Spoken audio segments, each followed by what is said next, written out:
सगळ्या दर्शकांचे मी गणेश अवस्थी मनापासून स्वागत करतो। आज मी अत्यंत महत्त्वाच्या विषयावर हा व्हिडिओ बनवला आहे, जो सर्व स्तरातील जनतेशी निगडित आहे। आजच्या व्हिडिओचा विषय आहे इंजिनिअरिंग क्षेत्र चेष्टेचा विषय का झाला आहे, त्यासाठी जबाबदार कोण, अभियांत्रिकी करून म्हणजे इंजिनिअरिंग करून काही फायदा आहे का। एवढा सखोल ज्ञानाचा विषय चेष्टेचा होणे हे फारच दुर्दैवी आहे।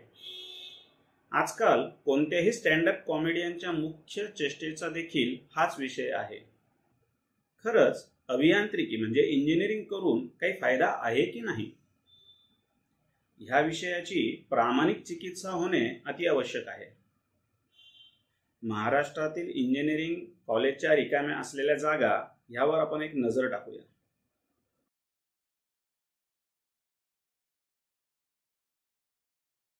आता आपल्या मूळ प्रश्नावर येऊया।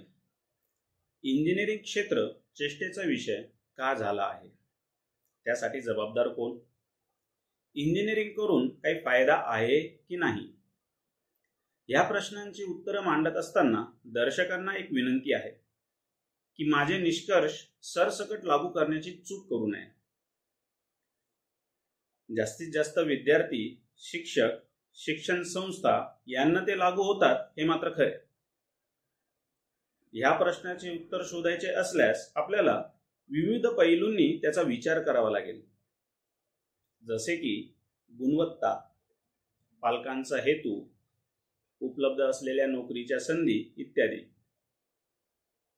त्यात मी सर्वात महत्त्वाच्या मुद्द्याला हात घालणार आहे, जो बाकी इतर मुद्द्यांशी सरळ संबंधित आहे, व तो मुद्दा आहे गुणवत्ता। आता गुणवत्ता या पैलूची चिकित्सा करताना देखील आपल्याला विद्यार्थी गुणवत्ता, शिक्षक गुणवत्ता व शिक्षण संस्था गुणवत्ता या तीन घटकांचा विचार करावा लागेल। सगळ्यात आधी आपण विद्यार्थी गुणवत्ता मुद्द्याची चिकित्सा करूया। इंजिनिअरिंग विद्यार्थ्याची गुणवत्ता समजून घ्यायची असल्यास आपण कोणत्याही मोठ्या कंपनीमध्ये मुलाखत घेणाऱ्या म्हणजे इंटरव्ह्यू घेणाऱ्या HR या व्यक्तीशी चर्चा केल्यावर आपल्या सहज लक्षात येईल की मुलाखतीला येणाऱ्या विद्यार्थ्यांकडे काय दर्जाची गुणवत्ता आहे, त्या कंपनीला आवश्यक असणारे स्किल्स त्यांना इंजिनिअरिंगच्या विद्यार्थ्यांकडे मिळतात की नाही। त्या मुलाखत घेणाऱ्याशी थोडा वेळ चर्चा केल्यावर तुम्हाला लगेच लक्षात येईल की विद्यार्थी गुणवत्ता ही कंपनीला हव्या असणाऱ्या गुणवत्तेशी मेळच खात नाहीये।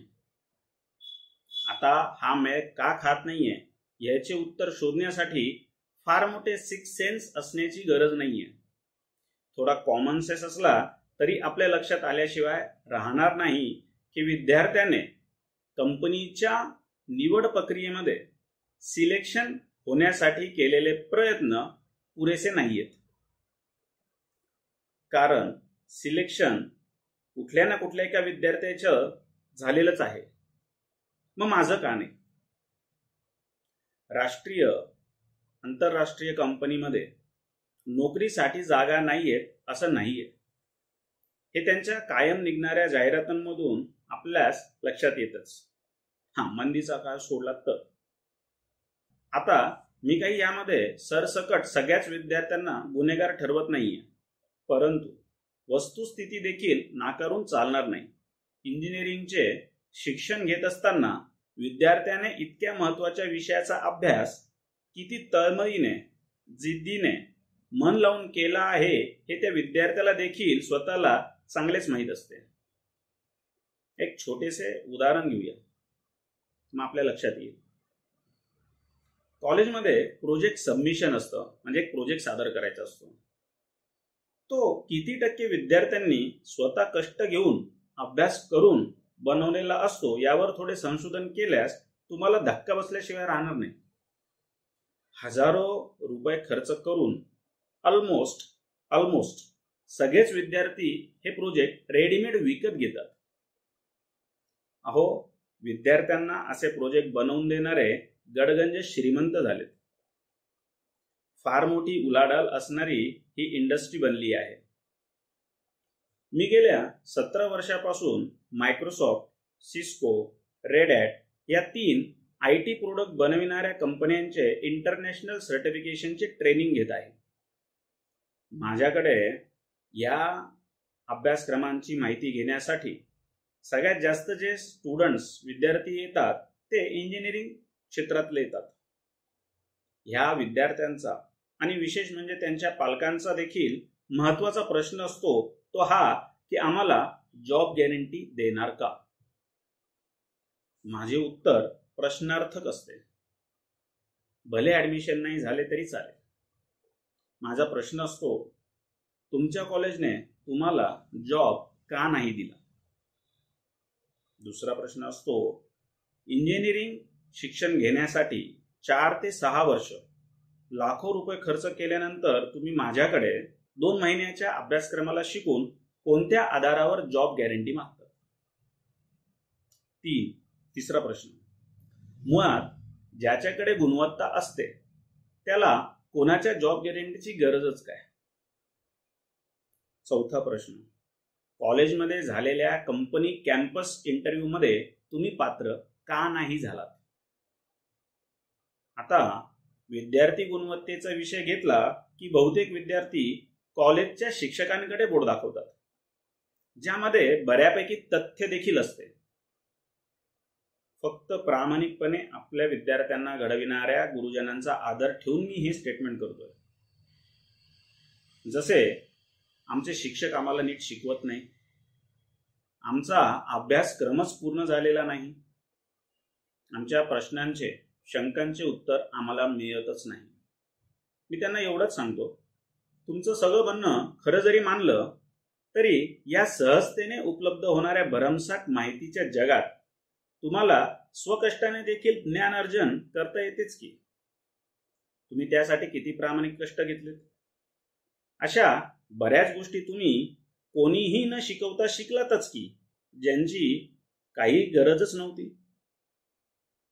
तुमच्या सोबतच शिक्षण घेतलेले गेलेच की पुढे, ज्यांना देखील त्याच शिक्षकाने व त्याच शिक्षण संस्थेने शिकवले आहे. आता पालकांनी कष्टाने कमवलेला पैसा तुमच्या शिक्षणावर खर्च केला आहेच, तर तुमची जबाबदारी तुम्हाला झटकून चालणार नाही. तुम्हाला एकलव्य व्हावंच लागेल.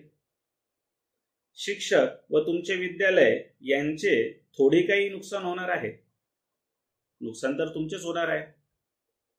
इथे बरेच विद्यार्थी व त्यांचे पालक निरुत्तर होत निघून जातात. कदाचित मनातल्या मनात शिवाई घालत असतील. असे बरेच काही मुद्दे आहेत जे विद्यार्थी गुणवत्तेबद्दल सांगता येतील. परंतु माझा मुद्दा आपल्या लक्षात आलाच असेल. आता शिक्षक गुणवत्ता या दुसऱ्या महत्वाच्या मुद्द्यावर आपण चर्चा करूया. 2 प्रकारचे शिक्षक असतात. पुन्हा एकदा प्रामाणिकपणे आपल्या विद्यार्थ्यांना घडविणाऱ्या गुरुजनांचा आदर ठेवून मी हे स्टेटमेंट करतोय. 1, आपल्याकडचे संपूर्ण ज्ञान विद्यार्थ्यांकडे गेले पाहिजे या तळमळीने शिकविणारे ज्ञानी शिक्षक. व दुसरे, पहिल्या दिवशी अभ्यास करून दुसऱ्या दिवशी विद्यार्थ्यांसमोर पाट्या टाकणारे शिक्षक. दुर्दैवाने दुसऱ्या शिक्षकांची संख्या जास्त आहे, कारण शिक्षण संस्थेला आर्थिकदृष्ट्या ते परवडतात. बऱ्याच इंजिनिअरिंग विद्यालयांमध्ये आपण बघाल तर जो विद्यार्थी मागच्या वर्षी उत्तीर्ण झाला आहे त्यालाच त्यांनी शिक्षक म्हणून रुजू करून घेतले आहे. तुम्ही जर शिक्षण संस्था व त्यामध्ये होणाऱ्या शिक्षक भरती प्रक्रिया या संबंधात होणारे व्यवहार यावर संशोधन जर केले तर तुम्हाला मोठे मोठे धक्के बसल्याशिवाय राहणार नाही. व हे देखील लक्षात येईल की शिक्षक गुणवत्ता हा शिक्षण संस्थेसाठी दुय्यम निकष का आहे. तुम्हाला जर चांगल्या तुमच्या संयोगाने तळमळीने शिकविणारा शिक्षक भेटला तर तुमच्या आयुष्याचे कल्याण झाल्याशिवाय राहत नाही. आता आपण तिसऱ्या मुद्द्यावर चर्चा करूया व तो आहे शिक्षण संस्था गुणवत्ता. शिक्षणाचेच नव्हे तर प्रत्येक क्षेत्राचे मोठ्या प्रमाणात बाजारीकरण झाले आहे याबद्दल कोणाचे दुमत असण्याचे कारण नाही. राजकारण हा जगातील सगळ्यात गलिच्छ व्यवसाय आहे व त्याच्याशी संबंधित 90% लोक हे भ्रष्ट आहे. बऱ्यापैकी शिक्षण संस्था या राजकीय लोकांच्या ताब्यात आहेत, ज्या त्यांच्यासाठी फक्त सोन्याची अंडी देणारी कोंबडी आहे. साखर कारखाने, जुगाराचे अड्डे, दारूचे गुत्ते अथवा इतर जे काही धंदे असतात ते चालविण्यापेक्षा व्हाईट कॉलर म्हणून समजला जाणारा शिक्षण संस्था हा त्यांच्यासाठी आर्थिक, सामाजिक, राजकीय उन्नतीचा मार्ग आहे. विद्यार्थ्यांचे वाटोळे झाले तरी चालतंय. विषय मोठा आहे, लिहिण्यासारखे, सांगण्यासारखे खूप आहे, परंतु एक वेळेची मर्यादा आहे.